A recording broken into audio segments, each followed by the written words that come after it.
lire un texte.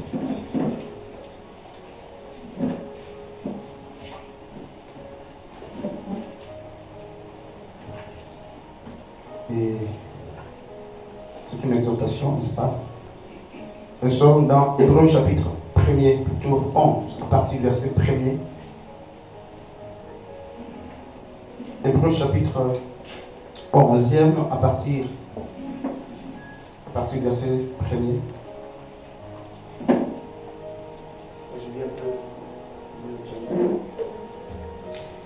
Je vais lire juste le premier verset.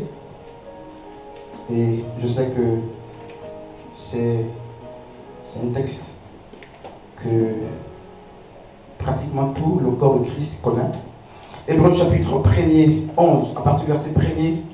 Or, la foi, c'est l'assurance des choses qu'on espère, la démonstration de celles qu'on ne voit pas. Or, la foi, c'est l'assurance des choses qu'on espère, la démonstration de celles qu'on ne voit pas. C'est une conjonction de coordination qui commence ici la phrase et ça ne se fait pas. Ça veut dire que la logique, pour la voir, il faut remonter. Et la foi. La foi, c'est une des thématiques les plus connues, les plus enseignées même dans nos églises. Et gloire au Seigneur parce que les hommes de Dieu ont compris que même l'adoration, dans Jean chapitre 4, à partir du verset 24, Yeshua disait à la femme samaritaine que l'heure vient. Hein? Voilà un peu le tableau là. L'heure vient et elle est déjà venue. L'heure vient et elle est déjà venue où les véritables adorateurs adoreront le Père. Les véritables adorateurs adoreront le Père en esprit et en vérité. Il dit l'heure vient. Il présentait, n'est-ce pas, la prophétie à la femme samaritaine. Et donc il était dans un futur proche, il dit l'heure vient. Et après il dit cette prophétie que je viens de te conter est même déjà accomplie. Elle est déjà venue où les véritables adorateurs adoreront le Père en esprit et en vérité. Et l'adoration, on a vu. La louange, on a vu. Le culte de soi, le don de soi, le don de ses biens, on a vu ces choses. Mais la Bible nous fait comprendre que l'adoration même n'est pas la chose principale. Parce qu'il est illusoire de prétendre être un bon adorateur si on n'a pas la foi. La louange, c'est une bonne chose, mais celui qui loue avec et par la foi. Donc, en fait, lorsque Yeshua disait à la femme samaritaine, l'heure vient où les vrais adorateurs adoreront, c'était l'enseignement. Parce qu'aucune adoration ne peut se faire sans la foi. Et si on devait décortiquer ce que Yeshua a dit à la femme samaritaine, on peut dire qu'il a d'abord dit qu'il faut la foi et ensuite vient l'adoration. Pourquoi? Parce qu'il est impossible d'être agréable à Dieu sans la foi. Et lorsque nous adorons, lorsque nous louons, lorsque nous donnons au Seigneur, c'est bien ces choses-là. Mais si la foi n'est pas au centre, le culte il est vain. Alors, que les prédicateurs comprennent justement que la chose basique qu'il faut enseigner aux gens, c'est la foi. Et c'est quelle foi? Ma version est très limitée. Elle dit la foi est une assurance. Ailleurs on dit c'est une ferme assurance des choses qu'on espère. J'aime vraiment ce texte. C'est un des textes que j'aime, n'est-ce pas? Il dit c'est une assurance, mais pas n'importe quelle assurance. c'est une assurance ferme, une conviction ferme des choses qu'on espère. On s'arrête d'abord là. Des choses qu'on espère. Et Anne, tu espères en quelque chose quand même? C'est quoi? Ok. Quelqu'un d'autre espère. Frère Teddy, tu espères en quoi? Le royaume. Ah, qu'est-ce qui se passe? Tout le monde est en train de parler langage spirituel aujourd'hui. Il n'y a pas de j'espère au travail. Parce qu'ils appliquent Matthieu 6, 33, rechercher premièrement. Et c'est bien, c'est un langage très spirituel. Mais je sais qu'il y a des gens qui espèrent à la moyenne, qui espèrent au travail, à la bénédiction, au mariage. Je ne dis pas que c'est mauvais ces choses-là. Non, non, non, non. Et je me rends compte que c'est peut-être bien. Les gens fuient de plus en plus ce langage terrestre ou charnel. C'est bien. Alors, quelqu'un dit, j'espère au mariage. Un exemple. On va quelque part. L'autre dit, j'espère au travail. Et pour l'auteur justement de cette épître, il dit, la foi ou l'espérance que tu as est basée sur des choses qu'on ne voit pas. Hein, sœur Merveille. Il dit, tu espères au mariage, mais tu n'es pas marié pendant que tu parles. Mais tu espères te marier. Hein, homme de Dieu, tu espères travailler un jour, mais tu n'es pas en train de travailler, tu n'es pas en fonction. Et on va parler de la foi, on dit c'est une croyance.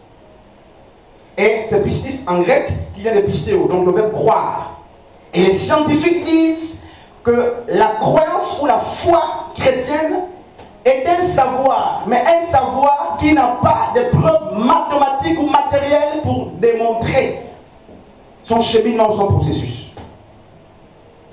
La foi est une connaissance. Mais une connaissance qui ne s'assoit pas sur des éléments matériels ou mathématiques pour se justifier. On va quelque part sur une exhortation vraiment. Donc quand le frère te dit, j'espère me marier devant un scientifique qui travaille avec des hypothèses, des instruments mathématiques, des éléments, n'est-ce pas, démontrable, il dira, tu es dans un faux savoir.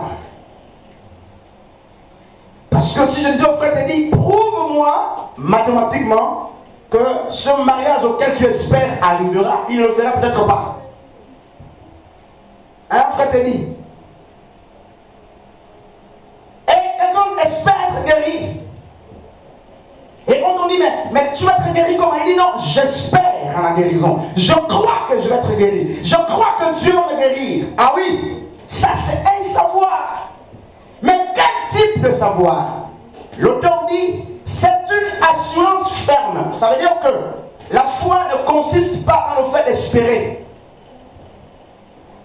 seulement. Espérer travailler et être assis à la maison, c'est une foi folle. Espérer se marier et ne pas courtiser une femme dans sa vie, dans l'ordre bien sûr, c'est une mauvaise foi.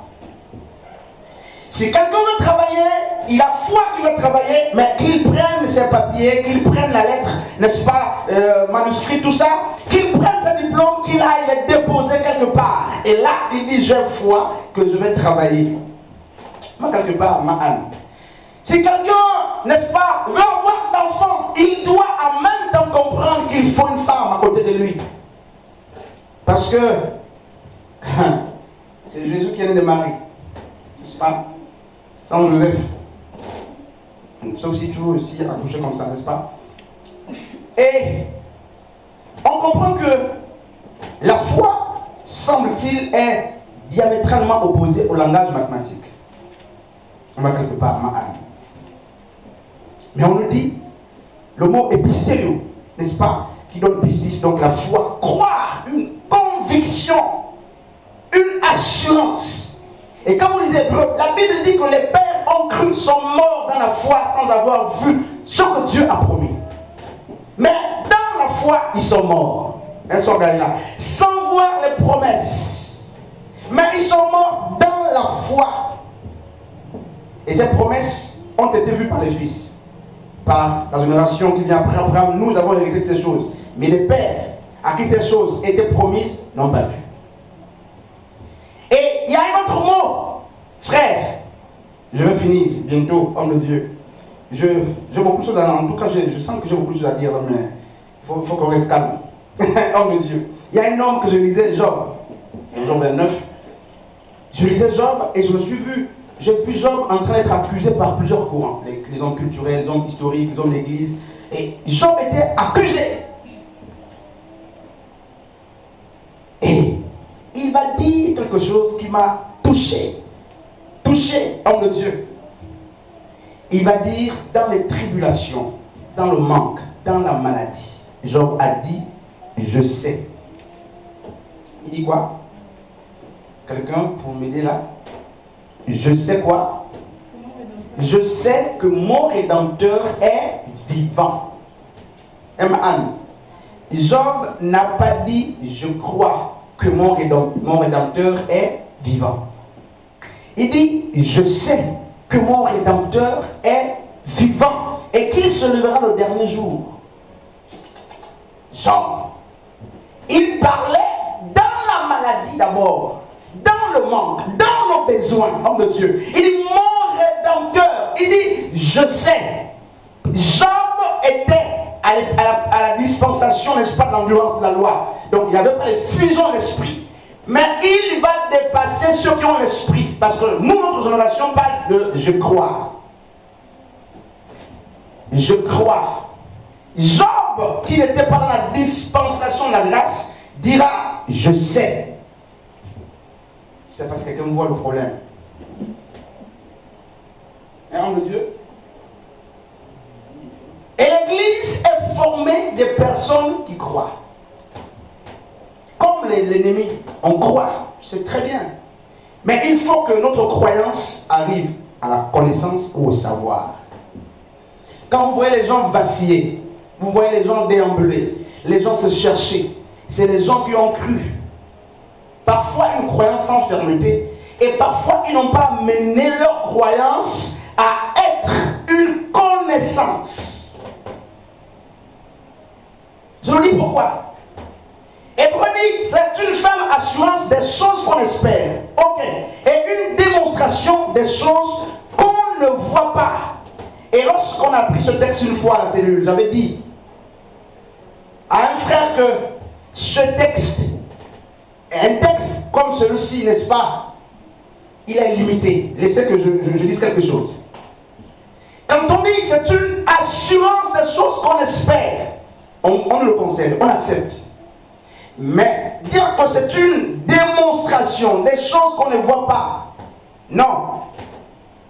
Oui et non. Un Maastricht, oui. Pourquoi? Parce que ces choses qu'on ne voit pas ne sont pas vues par les hommes qui n'ont pas foi. Donc quand il dit c'est une démonstration des choses qu'on ne voit pas, qu'ils ne voient pas ces choses. Tous les êtres humains, même celui qui parle d'abord ne voit pas ces choses. Avec sa vue, jamais. Un frère te dit. Il dit c'est la démonstration de choses qu'on ne voit pas. Il ne dit pas c'est la démonstration des choses irréelles. Il dit c'est la démonstration des choses qu'on ne voit pas. Donc la matérialisation des choses qu'on ne voit pas. Or, il était mieux qu'il dise c'est la matérialisation des choses irréelles. Reste calme. Qu'on ne voit pas comment. Ça veut dire que lorsqu'il dit qu'on matérialise les choses qu'on ne voit pas, il reconnaît implicitement que ces choses qui peuvent arriver en manifestation ont déjà été créées, elles existent quelque part. Mais dans un monde où les yeux charnels ne peuvent pas pénétrer, dans un monde où les hommes sans foi ne peuvent pas pénétrer, écoutez, je nous dis ceci, on a 8 mois par exemple dans cette salle, 1 an ou 3 on est parti d'ici, un langage de la foi. Je vois ce que je dis et je ne vois pas ce que je dis. Je ne vois pas ce que je dis lorsqu'il faut que je vois avec mes yeux charnels. Je ne vois rien.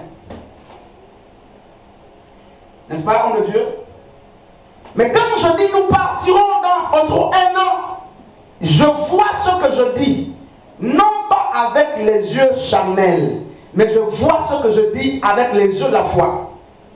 Un homme de Dieu. Donc pour que les hommes acceptent ce que je dis, il faut qu'ils cessent de voir tel que l'univers voit. Il faut qu'ils cessent de voir avec leur vue.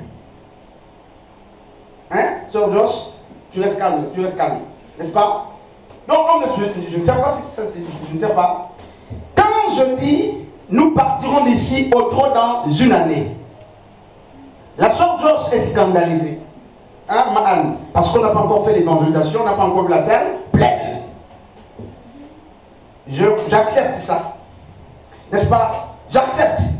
Mais jusque-là, elle et moi, on peut se comprendre. Pourquoi? Parce que elle ne voit pas avec ses yeux charnels. Moi non plus, je ne vois avec mes yeux charnels. À la dimension humaine, on comprend. Mais si elle est une femme de foi, elle doit être amenée à voir ce que je dis. Si nous sommes de la même famille, en Christ, elle doit non pas utiliser les regards charnels, mais elle doit désormais dire, frère Christ, en fait, tu es en train de voir avec quel radar?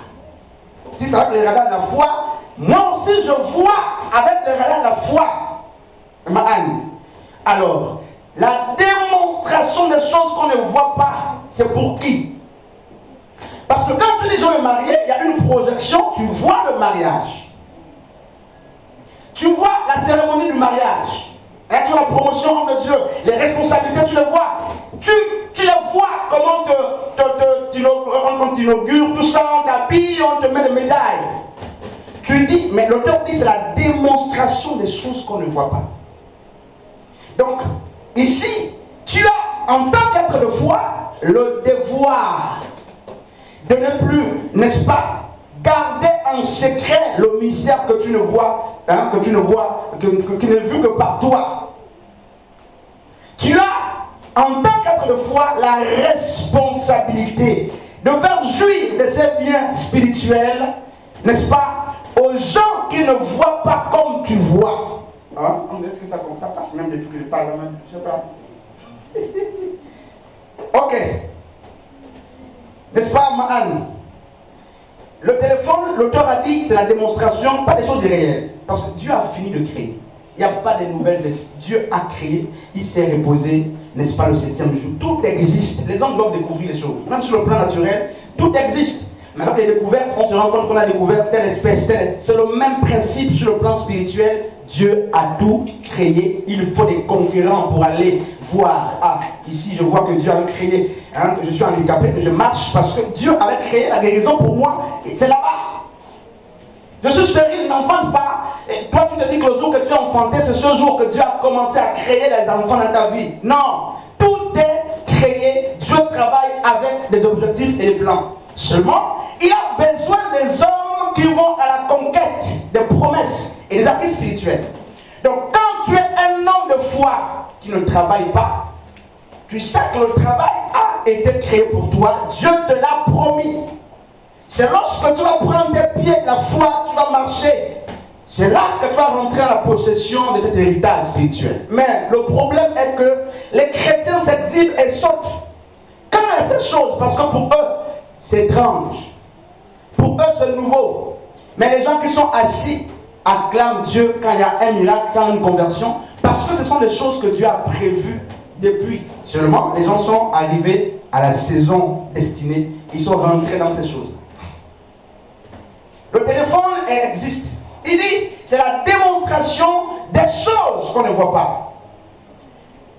Et donc, celui qui parle, c'est qu'il existe un téléphone quelque part, qu'il voit dans son esprit. Mais que le profane, le scientifique ne voit pas. Mais pour amener les hommes à croire au Dieu qu'il sert, la Bible dit que sa foi l'amène à ouvrir cette page pour que ce téléphone qu'il voyait hier, lui seul, par ses yeux spirituels, soit désormais vu par les hommes, même tous les yeux des profanes. Hein? Tu comprends même ça?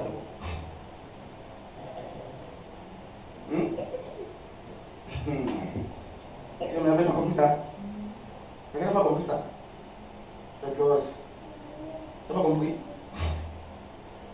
Il faut que tu comprennes pour que, si tu comprends, on va avancer, n'est-ce pas? Donc, voici ce que Dieu a créé pour l'Église, pour toi. Hein? Le succès, la réussite. Tu vas être pour ta famille. On s'est moqué de toi hier. Hein?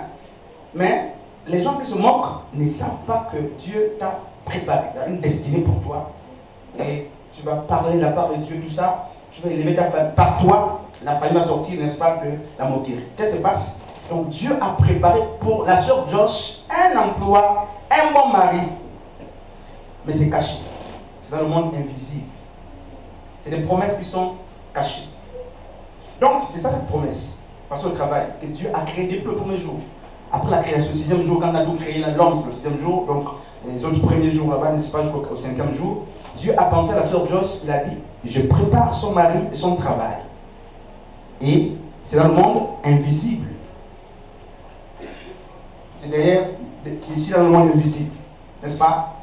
Et nous qui te voyons avec les yeux profanes, on dit, tu es seul.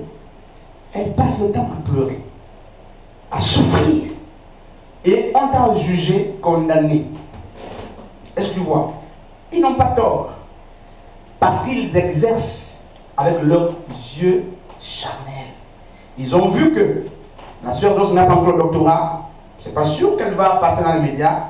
Ils ont vu que la sœur Joss n'est pas consacrée prophétesse. C'est pas sûr qu'elle va prophétiser un jour. Ils ont vu que la sœur Joss est timide. C'est pas sûr qu'elle aura un mari. Oui, ils se sont arrêtés sur les apparences, ne maîtrisant pas les choses spirituelles. Et toi aussi, hier tu parlais ce même langage. Seigneur, Seigneur, lamentation ici, lamentation là. Regarde ma mère, regarde ma famille et mon père. Personne ne travaille, regarde-moi. Est-ce que je vais me marier un jour? Ça c'est toi hier, animal. Mais quand tu deviens un homme, une femme de foi, ta perception change. Tu sais, en lisant que Dieu t'a fait des promesses, tu découvres que la Bible dit quoi? Mais la stérile doit enfanter. Mais tu es encore stérile. Tu découvres que Dieu t'a promis, n'est-ce pas? Dieu t'a donné des prophéties, mais tu n'existes pas encore. Tu découvres ces choses. Tu découvres que Dieu t'a promis un mari, un avenir glorieux. Tu découvres ça. Dieu te siffle ces choses à l'oreille. Alors, Hébreu dit, la foi est la ferme assurance des choses qu'on espère. Désormais, ta foi, c'est que Dieu m'a promis un emploi. Dieu m'a promis la prospérité. Dieu m'a promis un mariage. C'est pas visible jusque-là. Tu es passé d'un point charnel à un point spirituel parce que tu considères que ces choses existent pour toi. Alors, pour amener la sœur Gaïla qui ne croit pas, pour amener Maman Ali qui ne croit pas au Seigneur, pour amener la sœur Dès qui ne croit pas au Seigneur, à croire au Dieu que tu pries, tu feras quoi? La Bible dit tu vas démontrer. Hein? Démontrer, la démonstration c'est quoi? C'est réunir les informations, les éléments pour prouver quelque chose. Et la Bible dit, cette foi devient la démonstration, au-delà de la croyance ferme que tu avais, au-delà de l'assurance ferme que tu avais sur cette chose qui est cachée là, dans le monde invisible. La Bible dit que ta foi devient démonstration, matérialisation des choses qu'on espère. Donc la matérialisation voudrait que tu enlèves cette page. Pas pour que le téléphone soit créé, parce qu'il est créé depuis, il existe depuis. Et donc quand tu vas exercer la foi au niveau de la matérialisation, tu vas ouvrir la page de ton histoire. Vous voyez? Quand tu ouvres la page de l'histoire, ce que tu espérais hier, qui n'était que invisible, devient visible. Est-ce que tu comprends maintenant? Visible. Et les hommes autour de toi voient et croient au Seigneur. Alors, on nous a enseigné la foi, on a dit c'est une ferme assurance. Et regardez, homme de Dieu. Le moment le plus opportun pour les hommes d'exercer la foi, c'est lequel? C'est les problèmes. Et c'est cette foi-là qu'on lit là. Quand ils ont vu, c'est la ferme assurance des choses qu'on espère. C'est devant la maladie que leur foi commence. Les chrétiens, c'est la maladie qui vient faire naître à l'espoir. C'est le chômage qui fait naître. En fait, ils prennent conscience qu'il y a un problème. C'est là que la foi commence. Le chef au travail te menace, la foi va naître.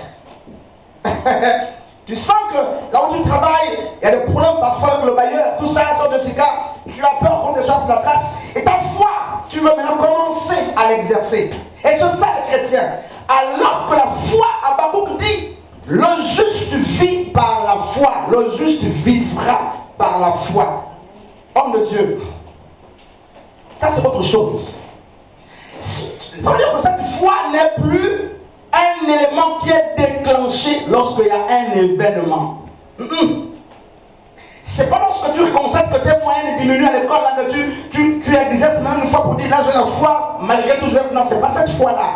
Cette foi est circonstancielle, elle varie avec les circonstances. Et c'est pourquoi tu vas cesser de prier quand ça va mal. Parce que ta foi est circonstancielle. Tu vas cesser d'aimer quand tu sens que, ouais, ta foi est circonstancielle. Hein, depuis qu'on t'a fait une promesse, elle n'est pas arrivée à exécution, ta foi vacille. Parce qu'elle est circonstancielle, elle n'est pas ta nature. Tu n'es pas identifié, il n'y a pas de fusion entre toi et la foi. Regardez un mari qui n'aime pas sa femme, ou une femme qui n'aime pas son mari. Viens d'abord, s'il te plaît, viens très vite. Regardez, deux personnes mariées, la Bible dit qu'ils deviennent une seule chair. Moi, je ne sais pas si on mesure la portée d'une seule chair. En réalité, si on creuse une seule chair, ça ne se cache pas. Si on creuse l'expression une seule chair, la maladie de Diel, qui est mon épouse, m'affecte. C'est une seule chair. Si c'est une seule chair, le malheur dans sa famille est mon malheur. Si c'est une seule chair. Si c'est une seule chair, la joie de la sœur, de mon épouse, c'est ma joie. Parce que c'est une seule chair. Alors, lorsque la foi est circonstancielle, non, viens. Tu as peur d'être l'épouse, reste. Lorsque la foi est circonstancielle, qu'est-ce qui se passe? Ça veut dire que la foi n'est pas ma personne. C'est pas moi la foi. C'est-à-dire que c'est une chose qui est extérieure. Que j'emprunte lorsque je sens qu'on me licencier là, j'appelle la foi, viens. Vous voyez, quand je reçois le test, allez, elle part, la foi part. Je sens que j'ai le problème dans mon couple, n'est-ce pas mon foyer? La foi, j'appelle, viens. Quand le problème est réglé là, elle peut s'éteindre. Je sens qu'il y a un problème au travail, il y a tout ça. Seigneur, tu ne pries plus. Il y a des problèmes, tu ne pries plus. Ou tu te lèves maintenant, tu appelles. La foi, madame, viens, la foi, viens. Et quand le problème est passé, tu chasses la foi. Cette foi-là, beaucoup de chrétiens, jusqu'aujourd'hui, même chez nous là,